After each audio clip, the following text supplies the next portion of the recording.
in this instance, tomorrow we may go to court, and one of these things may happen. I stand to be corrected.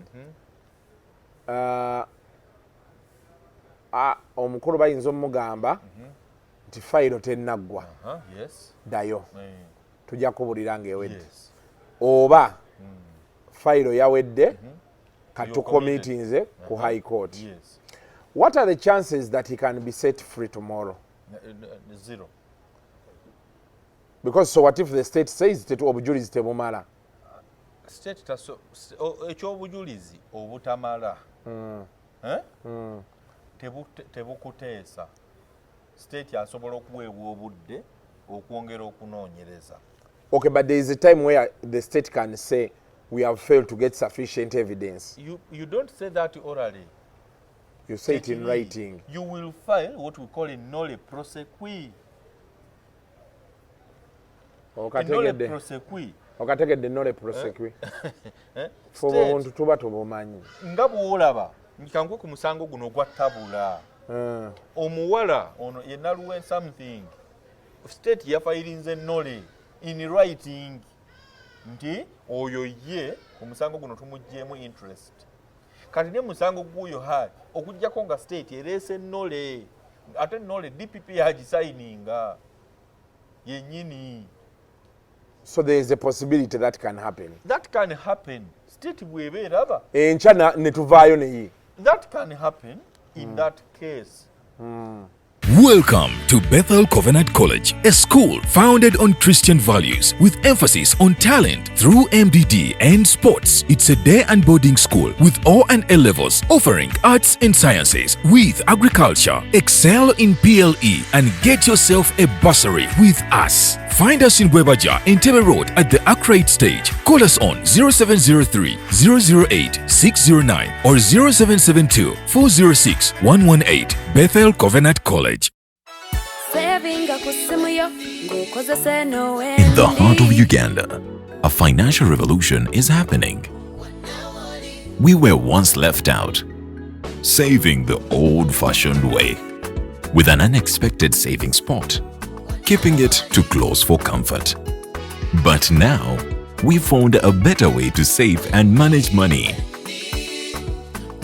Download the Wendy app from Google Play or App Store or dial *229#. With Wendy, your money is safe and you can earn interest daily.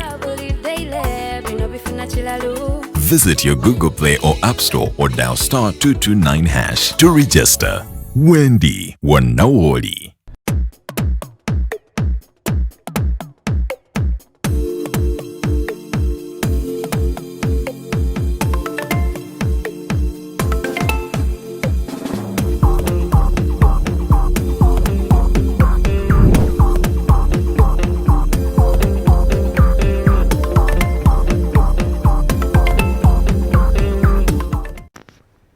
Welcome to yet another edition of Kasuku Live. Mu Uganda, sawa ziri 12 on the day of the premiere. But on other days, could be another time that you will watch this show, but it keeps the same. Olunaku olwaleero ndine Counsel. Kati gwe nsobola okuyita Counsel. Tosobola kumpita Counsel, ndi Counsel. Ndine Counsel. Mukonsanyusa okulaba. Sebo nange okubeerako wano. Ku seti ndiko ne lawyer wange, Martin Muhumuza. Is a very well-profiled land friend. Juzi mawulire luli bakuteekamu wali ofunye ekifo ki? Commissioner. So, sebo buuza ku bantu abatulaba n'abatuwuliriza. Batulaba n'abatuwuliriza ku Kasuku Live. Neesiimye nnyo nange okujja. Sitera nnyo mbadde sinaweebwa nnyo mikisa mingi kujjako wano ku Kasuku Live. Simanyi lwaki naye nebaza Katonda atuwadde chance eno nga bwetera okuba essaala yaffe naffe Mukama atuteekeko ebigambo eby'amagezi ku nnimi zaffe tubeeko nekye tugatta eri society. Butereevu.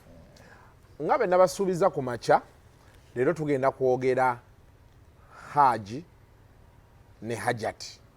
n'omwana wakati awo nga tunakweyongerayo basis ya discussion yeno olunaku olw'eggulu bwe nalabye statement ya police omukulu Lusoke gye yavuddeyo ku issuinga n'enkubira counsel to guide me further kati ki ekiddako kati awo tusobola discussinga what are the possibilities, what are the pros, what are the cons bye tugenda okuba nga tuyitamu naye gwe atalabye statement eno njagala tusooke tugikuwe ogirabe then bwe tukomawo tutandika okudissectinga ebisigadde ebigenda mu maaso kabwongo kano tovaawo. Yes, I came and gave you feedback. You will recall that Hajat was complaining that her daughter was defiled, and her complaint was that no action was being taken, or that she was not satisfied with the nature of action which was being taken by the law and order sector, police and other agencies. Now, when I contacted our police circles, I got a briefing that her matter was looked into. And this is what happens. Police follows certain scientific procedures. And you also need to realize that investigative processes are very particular. In respect to this matter, there was an allegation that a child had been defiled. A statement was taken from the child. The child alleged that yes, she had carnal knowledge with a particular individual. It could have been anybody else, but in this particular situation, she zeroed on Haj. So what police did, it got her statement, and it also took her for a medical examination. The medical examination results came out positive, reflecting that the child had carnal knowledge. Now, the details as to whether the child told the truth or not are purely issues that shall be solved in courts of law. When you wake up on a good day and you say that I had carnal knowledge with so and so and I'm a juvenile, then we must pick interest in the person you have accused. And that is precisely what police did. And police took the file, because we are not usually the final determinants as to whether you will end up in court or not. The moment we take a file and present it for legal perusal and legal advice in the office of the DPP, should they find that our investigations hold water, then they will indict you. And precisely that is how Haj ended up being indicted. Now, here comes bloggers. Bloggers and their narratives. For me, my appeal to bloggers is that get out of your comfort zone, take this information to the relevant authorities so that it is used as evidence. The moment you keep out there and you continue debating, a debate cannot be helpful in an investigation. Get that very good information you have, like for instance, the claim that the girl was coerced. If it is true, that is very good information that can be shared with the people who are handling this matter, as opposed to simply keeping it within the spheres of blogging. So, if there is anybody who has substantive information, contrary to what Hajat and the daughter gave us. It is the appeal of police to share that information, come with evidence. That information shall be utilized. Okay, so video eyo ogirabye. Counsel Martin Muhumuza. Kiri kitya obiwulidde ebyogeddwa kutuusa poliisi weboogedde ebyogedde kati I seek your opinion. Now obuzibu obumu ku buliwo nti omusango gwonna bwe guba nga guli mu kkooti waliwo gye tuyita subjudice rule tetukkirizibwa ku discussinga merits oba demerits ez'omusango ogwo naye lwakuba abasoose okukimenya ate poliisi kubanga ideally poliisi buli kyofunye meaning olina kitwalawa mu kkooti. Therefore sijja kugwa mu katego aka subjudice naye nze ffe njagala tukiwe dimension endala. We are going to discuss generally. Tetujja kufunira ddala facts musango kuba ziri mu kkooti naye katufune facts ezeefaananyiriza tubeeko ne kye tugattako. Nti as I understand it waliwo allegation made by a mother to a child nti omwana wange akoze eki bamukozesa. It's okay. The proper procedure is go report to police. Police does investigations. After investigations, present the person to court. So ideally ne arrest erina kubaawo ng'omaze okugathalinga ki evidence. So kati wano Haji already ali kigo. Now Haji ali kigo, okay, the law may allow sagala kugenda eyo kinaye tugende waliwo ebibuuzo bye tuba twebuuza generally. Ekisooka waliwo gye tuyita principle of legality nti omuntu bamukyajinga omusango ng'amateeka gakola ki gaguteekawo.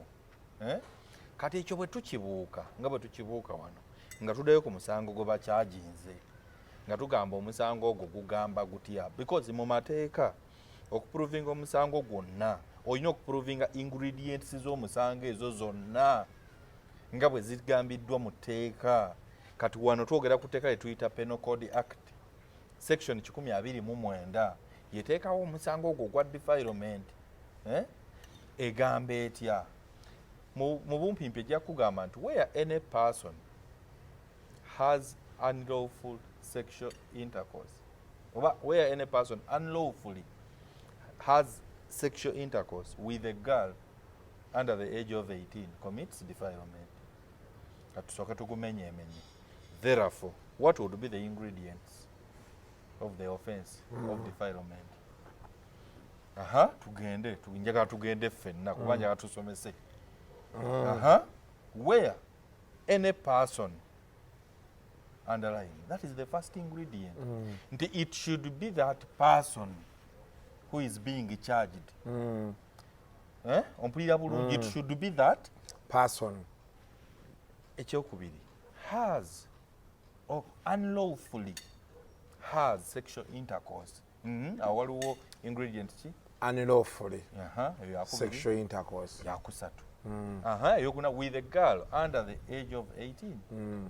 What is the ingredient? Under the age of 18. Kakati nga bw'obyandalayininze awo buli kimu it must be proved. Mu mateeka gaffe the standard of proof is beyond reasonable doubt. Ompulira bulungi because this is a criminal matter. Beyond reasonable doubt, meaning beyond a shadow of doubt. Bwe wajjiramu any shadow of doubt omuntu aba ajja kukola ki kuteebwa. Naye remember kyensoose okugamba nti all ingredients of that offense must be proved. And what is the standard of proof? Beyond reasonable doubt. Kati bwe tumala ekyo nga tuddayo kimu ku kimu ojja kusanga nga facts olumu bwe zibeerawo waliwo facts ezitaliiko kwabuuza naye waliwo facts ezirina okuba proved scientifically.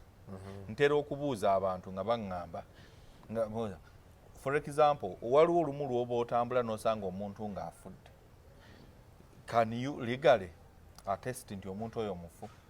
Ntera nnyo kibuuza. Okay, kankubuuze naawe hosti wange, omuntu omufu yatya? atakyassa nga waliwo gwe nakibuuzaako. Ate omuntu agwa mu swimming pool n'asiba breath ye ng'awuga bbidde aba afudde na holding his breath aba mulamu. Ate oŋŋambye omufu yatakyassa. Ago mateeka nno ge tulimu kati. Nga bwe ntera okugamba nze I want to discuss law, saagala ku discussinga feelings, saagala ku discussinga common sense. Weebuuze, who is a dead person? Kubanga kyekisinga obwa lwaki omuntu ne bw'omusanga ng'afiiridde ku street okumala wiiki, gwe nga mbwongo bw'ogamba afudde, bamutwala emulago. Kyekimutwaza emulago? Kubanga scientifically waliwo dokita eyasoma ekyo kyokka okukakasa nti ono afudde, era asobola okinnyonnyola nannyonnyola nti omuntu bw'aba afudde waliwo omusuwo oguba gutakuba oba entunnunsi tezikuba bwe ziti okumala ebbanga bwe liti. Ndeta kyakulabirako. Ekyokubiri kandite ekyokulabirako ekirala, you can be moving with a person, emmotoka n'emutomera n'afa, oba kale ng'omulaba n'anywa obutwa. Can you legally attest to the cause of death? Nti yafudde butwa. First of all, what is poison? What is poison? I want you to tell me. Kati muko otujje mu feeling ne common sense nti yanywedde obutwa n'afa. What is poison? Kati tuli ku kyatteeka. Yes, what is poison? Kyogamba oyina, are you an expert in identifying a poison? Waliwo omuntu eyasomanga ekyo kyeyakola ki? Kyeyasoma. Okitegedde bulungi. Kati tuddeyo ku ingredients, for example in defilement. Okay, wayinza okubaawo ekitaliko kubuusabuusa, naye ate nakyo oyinza osanga nga mu misango emirala kiyinza obuusibwabuusibwa. Tandike underage girl. Awo naye nga sinnagenda awo nengamba olaba amateeka waliwo ebimu ebibeera interesting. Ng'okyajinga mu tteeka eri omukyalo omukulu bwe yeebaka n'akola sexual intercourse n'omulenzi atannaweza myaka 18 osobola omukyajinga for defilement if you're charging under that law. Simanyi. Let's go back to the law. Batera nnyo gamba nti omulenzi aba anyumirwa ye. Ekizibu etteeka eryo lyagamba a girl under 18. Teryagamba a person. Meaning bw'osanga omukyala myaka ameka yeebase n'omwana atannaweza myaka 18 nga mulenzi, ate mu tteeka eryo tosobola mukyajinga defilement. Bwe kirimuko. Read the law. Genda ku Google. Read section 129 of the Penal Code Act. What does it say? Section 129 of the Penal Code Act. Njagala oginsomere. Amateeka gaga. Abantu gabagigogolinze nnyo. Defilement of girl under the age of 18. Oyagala kuŋŋamba parliament abaakola etteeka eryo. Where a person is convicted of defilement or aggravated defilement under section 21. Okay. Go to 128. Indecent assault. I think you're quoting a different law. Naye kati 129 yine eri defilement of girl under the age of 18. Where? Read it. Simanyi gogo kyendeetera wano. Ojja kuddayo ogisome, it's okay. Naye ne heading yokka kyekugambye. Defilement of who? A girl. Why didn't they put a girl or a boy? Kyekiri ekitegeeza kyeki kyembadde ngamba gamba bulijjo nti intention ye gundi zino happenings zino bwe zibaawo nti oluusi mu kifo ky'okuddamu ono yakoze kiri oli yakoze kiri tuyigiremu tusabe ba legislator waffe okuddayo kyusa amateeka because tulabye abakyala bangi abeebaka n'abaana batannaweza myaka but under that specific law sigambye mbu toyinza wali amateeka amalala mubasoba but that specific law eri ku girl kati tuddeyo. Ekyokubiri nga sinagenda wali kooti zisinziira ku kyokusingisa omuntu omusango. Mu story eno kyensinza okulaba ensobi ekoleddwa abantu ennyo. Abantu bagatta testimony y'omusajja ne baagala ogiba esingako okugamba nti yalimba ey'omusajja ey'omukazi specifically bagase ey'omukazi bagase n'ey'omusajja byayogera naye amateeka ekyo kye gatugamba nkuleeteddeyo abalabi bakasukula simanyi oba onaagibawo otya this judgment court ya considering a principles naye njagala onsomere ogwo musango guli mu kkooti gwaggwa gutusaitingire abantu basobole okugenda okugubanoonya in the high court of Uganda at Masindi criminal session case number 040 of 2017 Uganda a prosecution versus Ayesiga Stephen accused before Honorable Justice Byaruhanga Jesse Rujema njagala osome number 6 kubanga njagala kubeesingawo nnyo as in all criminal cases so are we talking kino kye discussing is it a criminal case? Yes, it is.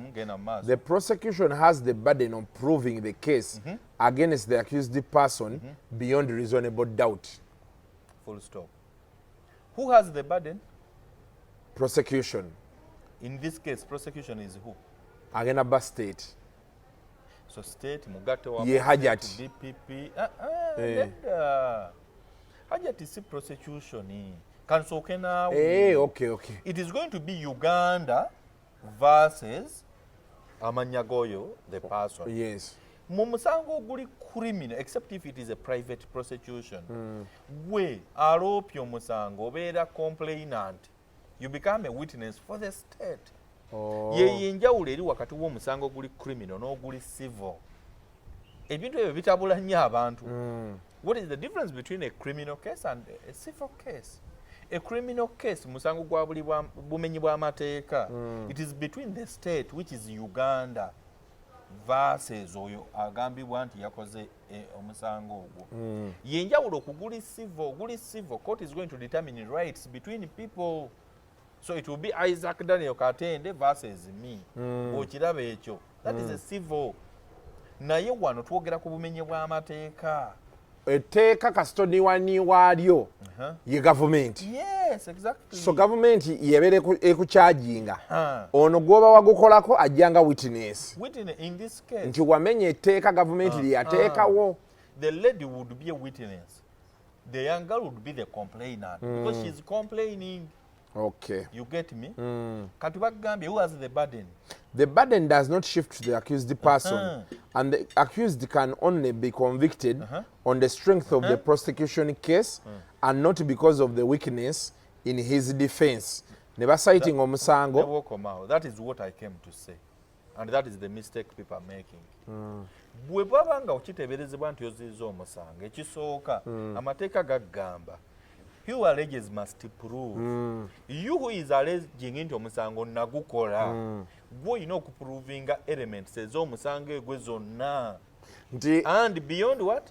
Reasonable doubt. Yes. So in this case pozi wadde ogambye tetugenda eri balinaga nti kati Hajati onase egenda kubeera ku side gy'aliko okuprovinga nti Haji omusango yagukola. Yes, exactly. That is the law. So Haji ne babeera ne defense ennafu ogwo si musango gwe bali balina kukakasa kiri. Ligamba omuntu abeera convicted basing on the strength of the prosecution case. Bwe obujulizi bw'oleese bwe bwesigamwako okulaga nti omuntu oyo omusango yagukola rather than weakness obunafu bwa defense ye gy'akoze. Kati oli omukyala state attorney we Kajansi Charlotte bwe bamuleetera fayiro storage nabagamba kati awo kwava obbaga nti fayiro eno eyina ebibulamu muddeyo mu binoonye so that she can build a solid case. Most likely kati n'osanga abantu ne banyiiga ne batandika okwaleginga state alidde enguzi ne bakuleetera omusango bakuta omwana n'okigoba okitegeera kino oba tokitegedde. Charlotte talina ku buildinga musango based on the defense of her whichever gw'omuloopye gw'olina okukakasa nti ky'oyogera kye kituufu yakikola. Ekisooka mu musango gwe nga sinagenda mu individual elements you must place the accused at the scene of crime. Okulya bulungi. Accused olina omukwata n'oleta obujulizi obukakasa mbu scene of crime omusango ogwo ddala ddala yatuulawo n'agukola. nti kati nga wano bagamba yalinnya ddeeka olina okukakasa nti Haji yalinnya ddeeka si bigambo evidence jukira principle endala y'amateeka justice should not only be done but must be seen to be done. Nsaba okazze mu Luganda nti obwenkanya tebulina kukolebwa bukolebwa bulina okulabika ensi yonna erina obbulaba nga bukolebwa. Ekirala jukira mateeka gaffe a person is presumed innocent until proven guilty. Kyanjawulo ku nsi ezimu where you're presumed guilty until you prove yourself innocent. Waliwo ensi ze bangamba mu Asia zo ziri bwe zityo. Yes. Obeera guilty olukwata. Gwe weeprovinga ebintu statement ezo njagala ozigatte toziyitako mangu. Bagambye eri you're presumed guilty otwalibwa nti omusango waguzza mpaka gwe gwokola ki kati badde niyo okulaga nti omusango tewaguzza eri ku ggwe. Naye wano ewaffe you're presumed innocent until when proven guilty mpaka nga bano abakuloopa be bakola ki bakakasiza ne bakuteeka ku nti omusango waguzza nga bayisa obujulizi. Kati tugende elements ezo kubanga abantu abamu bagenda ne bakyamuukirira kanjala tugende ku kyamateeka. Go back to the ingredients one by one. You must prove one by one. Ontegera bulungi ekisooka the question is the girl under age? Bagamba she's 17. Okay. Taata we yavaayo juzi n'agamba she's 17 making 18. Okay. Also that evidence is needed. Nti she's that age. Yes. Birth certificate. There are very many ways. Ate jjukira waliwo ayinza n'okujja na disputing a birth certificate. Age can also be determined scientifically. Ne bamuteeka mu kyuma. Mu kyuma where they look at your bones, at your blood and what. Nga bwe tugambe tetuli mu kwogera ku guno omusango pase guno. But assuming ekyo kiyiseeko tugenze ku kirala. There must be sexual intercourse. Kati kansooka embuuze. Do you know that sexual intercourse must scientifically be proved? Scientifically. Baprovinga batya scientifically? Very good question. Now, what is sex? Sex, legally, there must be penetration. However slight, it must be measured. There was penetration. But a question can come. Is every penetration considered sex? Okay. Otuuse wenjagala. Ekirala. Kubanga waliyo penetration ya fingers. Ojja kugenda mu mateeka amalala. Oba dirudo. Oba biringanya. Sina kindi cucumber. Yes, all that can be that unlawful. Is penetration. All that can be unlawful. Naye bw'odda mu musango guno because you must show. So that penetration was by what? Who tells you that wherever there is penetration, it is by a male organ? Is it? Is it? But okay, assuming ekyo tukiyiseeko, indeed there was penetration. Now we go to the most important element. Who penetrated? Kati nkuzaayo ku principle eno. Who has the burden? Bana ba prosecution. Show that it is him who penetrated. Who penetrated. Normally, kyova olaba normally bwe wabeerawo cases of rape oba ki omwana omuwala nga bakamutuusaako ekyo oba olugenda ku poliisi nga bakuwa foomu ya poliisi ng'odduka ewa medical personnel owa poliisi nga bakebera waliwo engeri ennyangu okutegeera nti person X ye yapenetratinze nga bakebera omukyala nga bamuggyako fluids ezimuliko mu bitundu bye ebyekyama nga bagenda mu laboratory nga babikwata nga babikompeyaringa n'ebibyo because ideally that would be the most sure way. You get me? Now, you have facts where you're not sure when this was done and so on. That evidence was not done.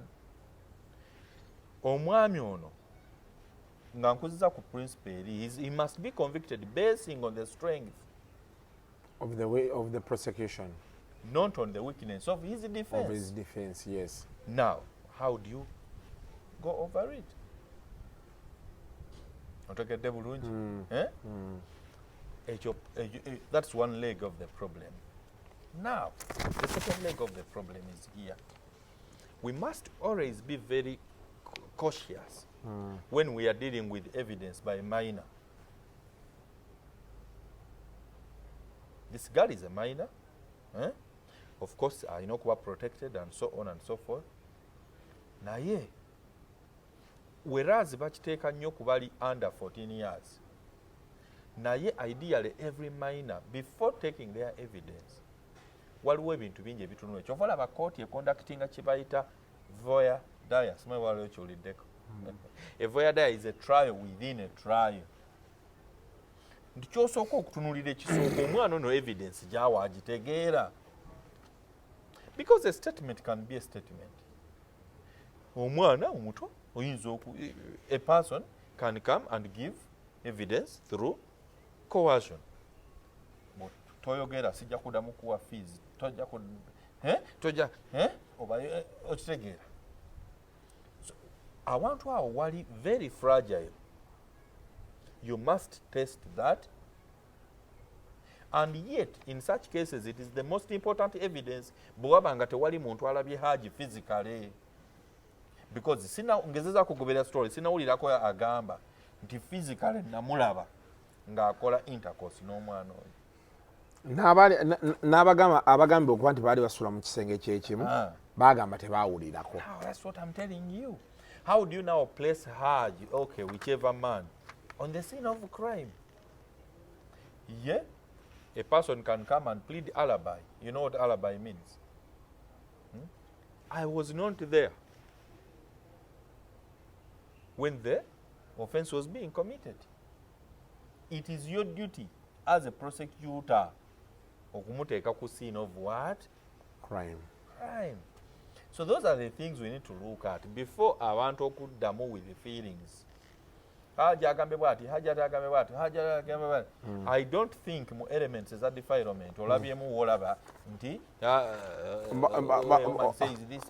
oba nti Kasuku bwe yayogera bwati kyekyali ekituufu. No. And remember, there is a part for cross-examination. Omwana ajja kuba ne chance. You can give what we give sworn evidence. You give evidence on oath and you cross-examine. Or, being a young child, no gamba ajja kuwa unsworn evidence. There you're not cross-examining. Now, yeah, your evidence must be corroborated. Or what we call circumstantial evidence. So can circumstantial evidence be words? So it's still a tall order.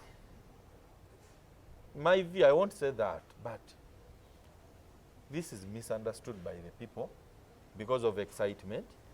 And actually, most times, a would-be genuine case can fail because of excitement of people. So but let evidence be Nze nakyogera ne banga nti Kasuku njasama njagala oddemu awo a would-be what? A would-be very good case can get disorganized or lost because of excitement of people. Even excitement to charge. Charging a person because the news is following. Ideally, that is not how we should be charging. Investigations need to be done on each individual element. Prove it. Kati, does it count when, for example, what have been going around, Hajati Mubi, Hajati Yafera, Aina ID based, does that count? Because twina PR, twina nerigo. Does it bind in both circumstances? Number one, nze sijja kwogera nnyo ku party ya PR. Nja kwogera ku party ya legal. Legal gambio no authority gyenkuwadde. They charge on strength of Prosecution. Not weakness of the defense. The defense. Katola bantu ebyo Hajati yakola bati yaragala kuba that is in the defense. Why do we mind too much on creating a defense? Why don't we mind on creating a strong prosecution? ontegera bulungi because look at it both ways. Hajjati ayinza okuba kituufu oba mufere oba mubbi oba yagamba atya naye ng'ate ajja omusango yaguze. Oyinza n'okusanga omuntu n'anyiiga n'aleginga naye nga wampisa nnyo naye nga tewaguze. So that legally doesn't help. What would help would be previous record of the accused. Ondegere bulungi. Previous record of the accused. Kubanga accused wano yali mu issue. None takes away the standard of proof and the burden of proof. Yes. Muka akantu okagayiza bulungi. Naye abali eyo ndowooza embeera bagitegeera kati gye tulagamu. Si nnyangu ku sayidi zombi. Lwakuba sayidi emu burden of proof eri nabo. Kati eno bano babadde bubezi mu overdrive. Tebategedde the legal staff. Nti bano be balina provinga nti oli omusango yaguza. So oli ku provinga nti omusango teyaguza. Nalabyeko omwogezi wa police with respect, respecting. Yagambye, he said something that I don't agree with. Yagambye, tumaze kola there is evidence omwana yakwatibwa kati katumusindike mu kooti enoonyereze yamukola ki. That is wrong. It is not a duty of court okunoonyereza yakola ki yamukwata etteeka ligamba litya. It is a duty of prosecution to bring that evidence. Where do you want court to get the evidence from if the prosecutor doesn't bring it? So that is wrong. With respect to Afande Rusoke, that is wrong. Mumateeka court tenoonyereza. No. Court hears. Court is a tribunal. It sits in between the people. One person is saying you did this, another person is saying you didn't do it. So court tenoonyereza ani yakikola. Court yewulira nti waliwo obujulizi obulaga nti ono aleeteddwa ye yakikola. Oba bamuwaayiriza. Ye eriwo okusala right and wrong. Yes. Si kuleeta nti ono yakikoze. Si kugamba mbu kanoonyereze ani yakola ekyo. Okitegeera. For example, a person can be charged of murder. Nga kituufu waliwo omuntu eyattibwa. Ontegera bulungi. Evidence yona neereetebwa. Prosecution can fail to show nti naye ono gwe tukyajinze ddala ye yakola ki? Ye yaguza. Wadde obujulizi bwonna nga weebuli. Obujulizi bw'otabule jjukira nkugambye. Justice should not only be done but must be seen. It must be on record. Kyova olaba omulamu. For example, bwe waba nga tutudde wano nga waliwo n'omulamuzi ali wali anywa kacaayi ne tulwana ne batutwala mu kkooti oba omukuffe n'aloopa, omulamuzi oyo omusango gwe tajja guwulira kubanga atwalibwa nti alina bias kubanga yalabye.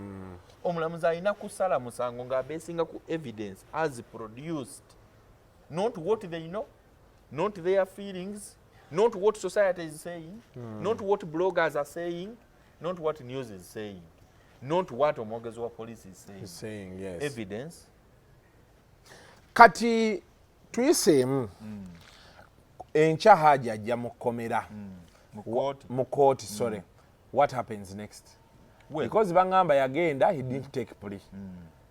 Yagenda bamutwala butwazi kigo. I don't know, but you earlier you said that is not right. No, you quoted me right. That is right. It may be right. Kitya. Bayinza okuba bakukyajinga omusango kubanga olina sookisebwa mu kooti ento. Kooti bw'eba nto nga terina kye tuyita jurisdiction okuwulira omusango ogwo egukusomera naye neekutegeeza nti sirina buyinza buguwulira, meaning tokkirizibwa kwennyonnyola. Okitegedde bulungi. Abadde tannatuukawo. Kati ekikozeso kibwe ekito kitegeeza omuntu akwatiddwa ng'okunoonyereza kukyagenda mu maaso.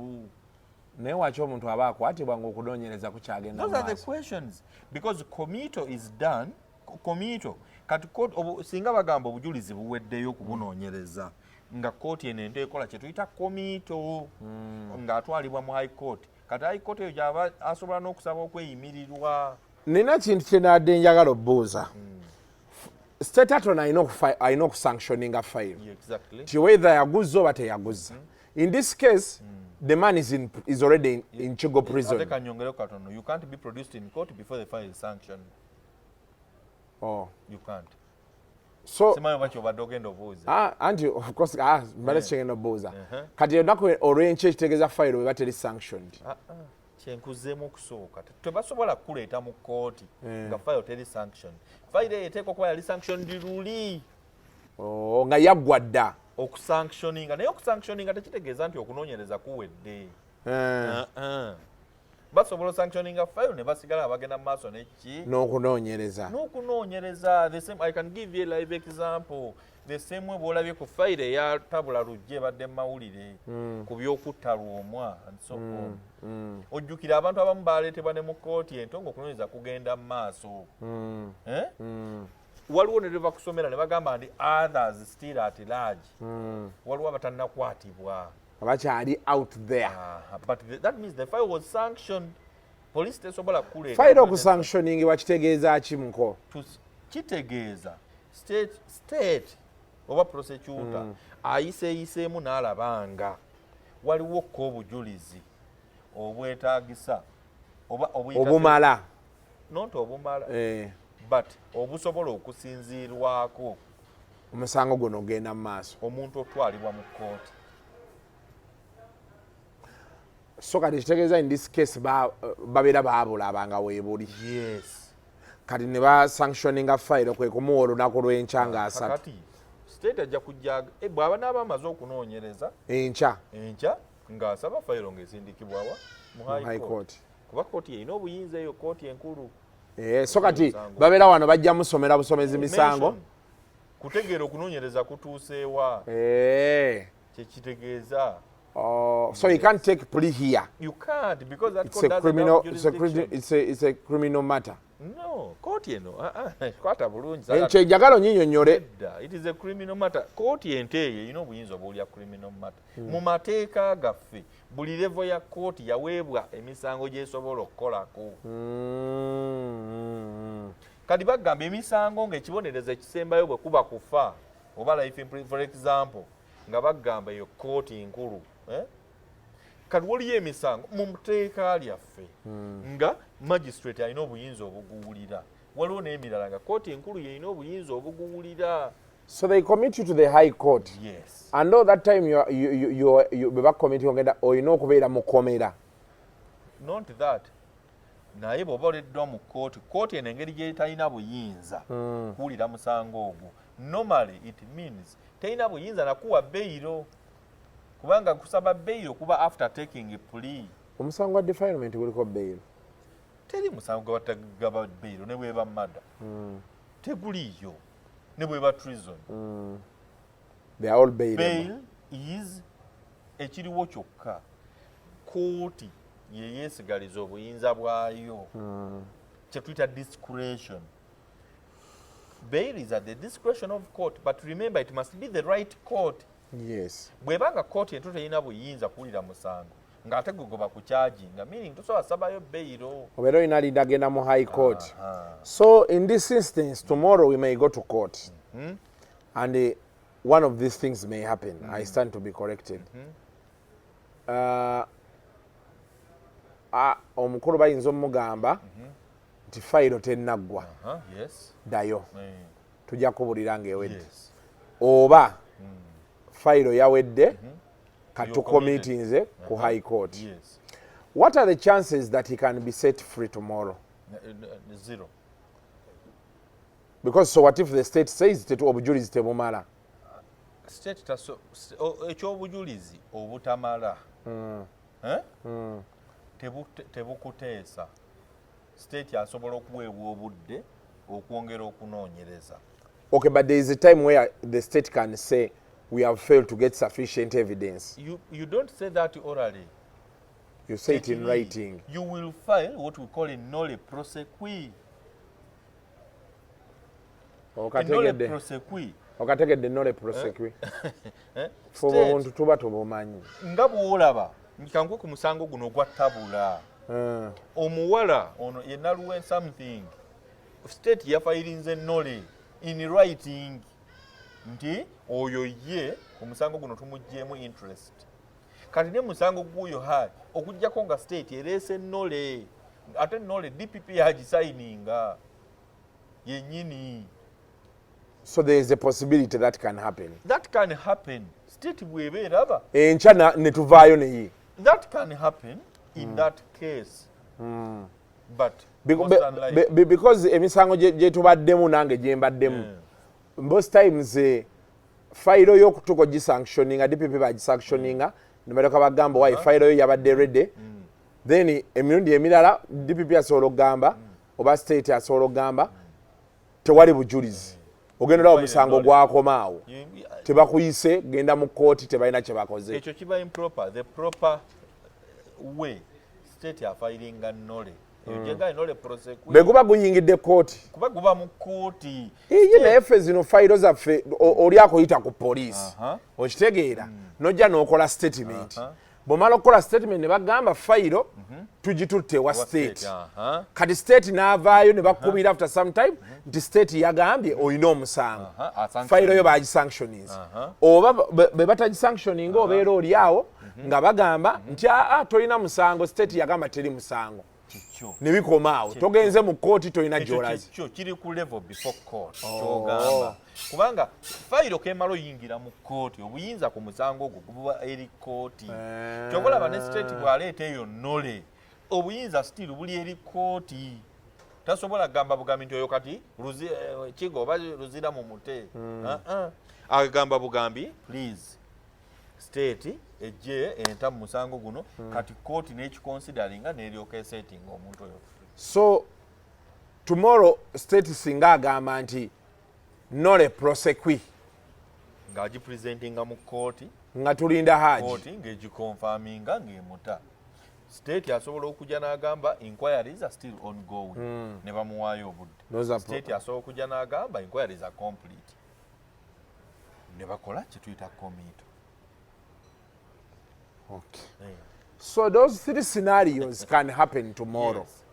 One of those three.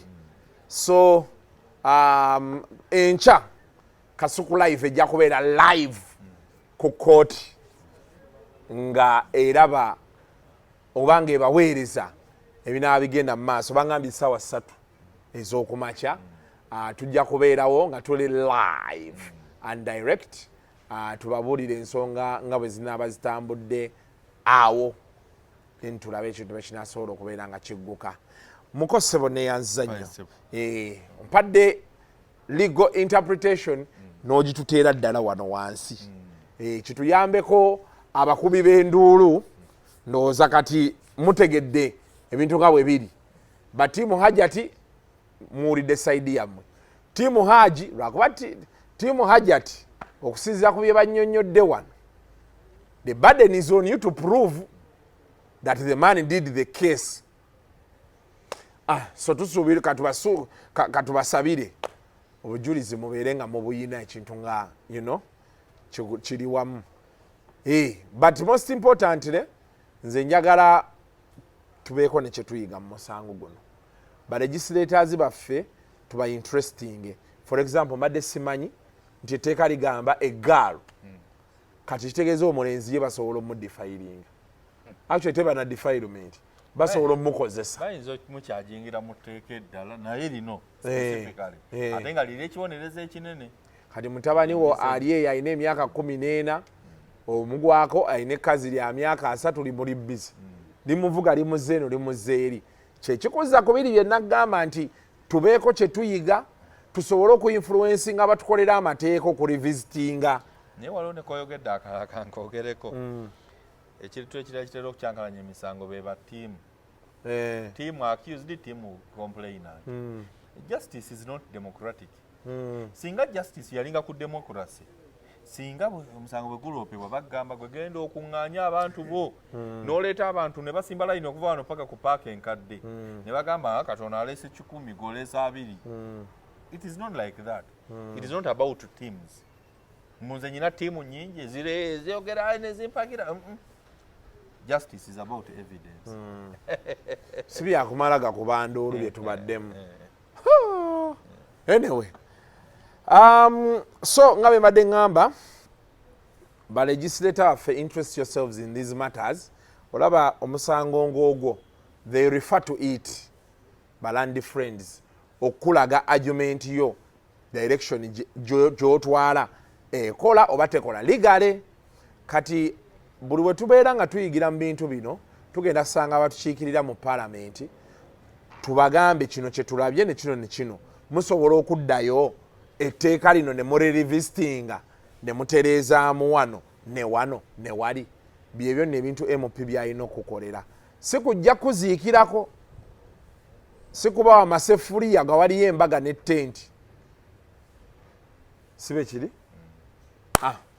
so until next time mubeere bulungi mweraba